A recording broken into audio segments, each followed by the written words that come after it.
All right, everybody. So what I want to do now, as we're coming to the end of today's live stream, I want to go over this trade that we took here on Euro NZD. We took the trade yesterday on Euro AUD long. We already went over that in today's stream. So if you missed that, make sure you go back and watch that clip. But right now, what we're going to focus on is specifically Euro NZD. So here, what we're seeing as price is now breaking for new highs is the trend from yesterday continuing. So I'm going to zoom back to yesterday and we'll start there and kind of walk ourselves forward. Because yesterday, similar to Euro AUD, like I just told you I made some money there buying Euro AUD, we had an idea on Euro NZD long as well yesterday. So the trend started yesterday, so to speak, and carried forward into today. Don't worry about my notes right here. I'll read you through those notes in a second. I know it's like a lot on the chart, but I'll explain it. So if we go back, this is Monday. If you look at Monday's Asia session high, I drew the zone back a little bit further just to show it kind of consolidated there on Friday even. But really where I saw that zone as an issue was here at the end of the London session, kind of the beginning of the New York session yesterday morning, because we found resistance to that zone. I drew that zone just using the high from Monday. So it's not like I drew that zone using the pin there on Tuesday. It just came up to it as resistance and fell away from it. But when it fell away from it, because of what it was doing yesterday, higher lows and higher highs, and because the perfect TDI was in the buy zone, that told me that we still had the potential for a move higher yesterday. And that's what you see happen. It ends up breaking out and pushing towards that 169.50 level before kind of sitting sideways overnight around 169.20, right around there, in between 169 flat and 169.30. It's where it's chopping sideways.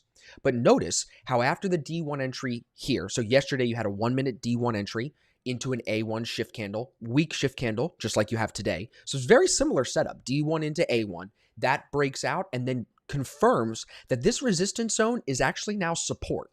So overnight, we get confirmations of that support here as it bounces off of it, here as it bounces off of it, and then again here as it bounces off of that zone. So 3 hits to this support zone. It was resistance, it's now support. That tells me with the TDI being in the buy zone all day today, that market sentiment being in buying control today, tells me more likely than not we're going to see this move higher today. We want to make sure we also draw in the high from yesterday here because the 2 candles to the left and the 2 candles to the right are not higher. Now, I don't want to draw it on this big wick because this is the body high. I want to use the pin from the body high because if we were to just draw a straight line for the high of day, the way that I was trained to do it, the way that I've always tested myself in my back testing doing it is using bodies, not wicks. But when I want to draw a zone, I do use the wicks and I make sure the 2 candles to the left and the 2 candles to the right of this bar are not higher, and they're not. So this is clearly the zone. It comes off of it here. It comes off of it here. It comes off of it here. It cannot get above that zone. So overnight, you clearly have a range that we're trading in between. You can see it marked off with these blue boxes. As the morning opened up, the first thing that I saw this morning was this pair. So it gets a mark on my watch list. I flag it off because it's got that perfect market sentiment line, that perfect yellow market sentiment line in the buy zone. It's not overbought today. And on top of that, you don't have any bearish divergence. Price is falling on the highs and the RSI is falling on the highs as well. If the RSI was rising and price was falling, you could have some divergence. Or if the RSI was falling and price was rising, you could also have divergence. So there is none, which definitely helps the idea that trend should continue in, you want to call it a clean manner. I want to flip over and just show you the higher time frames on Euro NZD so you can get an idea for why I love that long bias as well. So if you look at the 1 hour, remember with the higher time frames, I'm not looking at the 50, the 200, or the 800 EMAs. I'm keeping it really simple. You can see since yesterday, price has been above the 8 EMA has been over the 21, above the 21. So that tells me we are in a long bias trend here. TDI overnight crossed up into the buy zone. Sentiment, the yellow line, is above a 50 value, so that's long bias. So today, price is long biased. 4 hour, again, 8 above the 21, price is outside the 8, TDI is in the buy zone. Sentiment is in the buy zone the last couple of days. So 4 hour, also long biased. Keep it simple. And the daily, same thing. Price is outside the 8, TDI is in the buy zone. So all of the higher time frames, 1 hour, 4 hour, and daily on this idea, were long biased. That's another thing that feeds into the idea that we're going to look for longs on this today. So where does the entry trigger come? You clearly understand that the bias is long. The entry trigger comes as a D1 signal, the way that I have it marked up right here with the entry at 6 a.m. that I took. The divergence is set here on the 1 minute. I'm going to blow up the 1 minute and show you way back here at 1 a.m. You can see from the RSI low to the price action low at 3:30, we have falling price but a rising RSI. So that's bullish divergence, which tells me that this pullback that's happened overnight during the Asian session, this pullback and this consolidation, that divergence, that white line is this white line right here. I synced it up. So the divergence tells me the pullback to the support zone, because remember I explained to you how this zone was resistance, now turned support. The pullback to the support zone is now ready to be done because of the bullish divergence. That's how you know when the pullback is finished. So we look at that point for D1 entries. Once we have the divergence and we have a bottom, we're looking for safe D1 entries with that TDI in the buy zone since we want to be buying it. And notice, what do you get all morning? Higher lows, higher lows, higher lows, higher low, higher low. So by the time I was at the desk, it was like 5:30. I'm seeing it make continuous higher lows, and I'm seeing this 1 minute TDI continue to hold the buy zone. Market sentiment continues to stay above a 50 value, which is great. So I took my position here a few minutes after 6:10, using the most recent higher low, not this one, the most recent before this, because this is the whole thing here is the structure point. So I'm using the most recent before that as my stop loss. So I liked the risk. It was less than 10 pips, and I wanted to just see it hold the 50 EMA, keep that 1 minute L50, that market sentiment line, the yellow line, keep that in the buy zone, and that was going to tell me that we would see the move continue higher. The thing that I didn't like about the trade, the one thing that stood in my way, was that resistance zone that is coming back down through right now here from yesterday's high. So if we were looking to go long this morning when I took the position, your risk reward to the top of the line was only 1.4R. It's not great. You'd look for at least 2R with our ASFX systems. So I didn't love that, which is why I sized down and I was just willing to take a little bit of a smaller position against it because I knew we were already in an upshift. 8 is above the 21, and it could hold that 8 EMA above the 21 on this 15-minute time frame, just like it is on the higher time frames, and it could continue higher today. And that's why I wanted to be involved in this. So I took the position, I waited, and if you watch on the 1 minute, when it pulls back here to the entry price, I didn't get scared. You never should get scared, but I didn't get freaked out because why? What do you see here that confirms the long idea?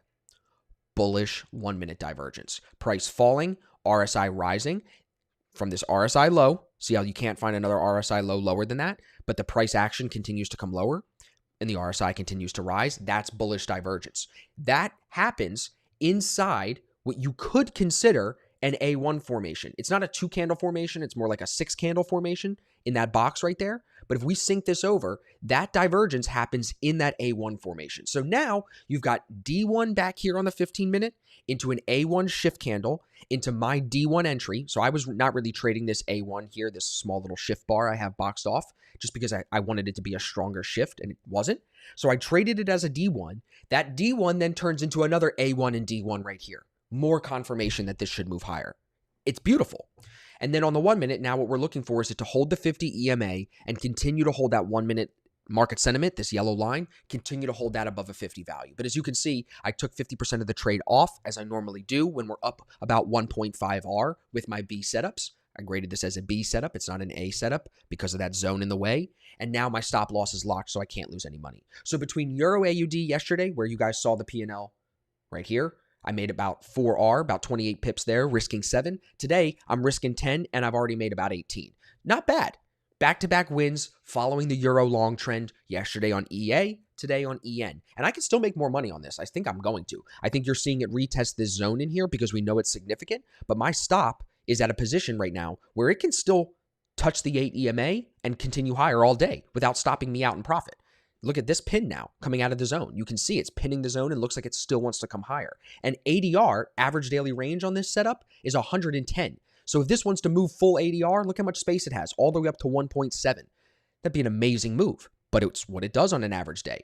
So you can see here, everything was in my favor from yesterday's trend, yesterday's bias, into the signals that we had today. The only thing that wasn't great about this was that zone, Tuesday's high right here as resistance. If that wasn't there, you would have almost called this an A setup. You would have had to call it an A setup because you've got 4 entry signals. You got D1 down here off the support into the A1 shift candle. That's where I took my position based on that D1 and A1 combination. And then you get another D1 and A1 right here. It's beautiful. So that's the setup today on Euro NZD, and we're going to just let this play out. Whether it stops me in profit or it holds the 8 EMA and it moves up higher, I'll take profit at 3R, at 4R, and at 5R if it wants to continue towards that ADR level up about another 50 pips from where it is now, 60 pips from where it is now. And I'm glad to see you guys making money on this as well. If I pull up the Discord chat, you can see in our live chat right here, you got Harry in the trade. You've got TJ in the trade. You got Mike looking at the trade. You got Mateo looking at the trade. So everybody in the group chat here is watching the stream with me. They're seeing my analysis this morning, because if you look at my analysis, all I've been doing is sending Euro NZD, Euro NZD, Euro NZD, more Euro NZD, right? Here's my entry, right? So you can see I'm feeding them that idea. They're seeing it. They're taking the trade themselves. I never say, hey, this is when I get in. I'm taking the trade now. Get in with me. I never say that, because I want you guys to be self-sufficient. But I want you to see the process that we're following is repeatable. The entry signals that we trade are what we focus on the most. We stay in our lane. We don't try to predict everything else. You can see my watch list is very small today, only 6 pairs. And the GBP pairs fell against it, so I wasn't even looking at them. So I'm narrowing it down, using the same process every day, using a back-tested set of rules. And that's why we're able to find now back-to-back wins. Yesterday on EA, some people were making money with me. And then today, it seems like more people are involved in this idea on Euro NZD. And that's a beautiful thing. So I hope that that little recap gives you guys an insight as to how I identified the trade, how the D1 and A1 can really work together. And if you want to find out more information about that, the summer sale is still running. Hit the link in the description, hit the link in the live chat, and you guys are more than welcome to join the team. It's one-time fee, lifetime access, and you'll be able to identify these for yourself in no time. Guarantee it.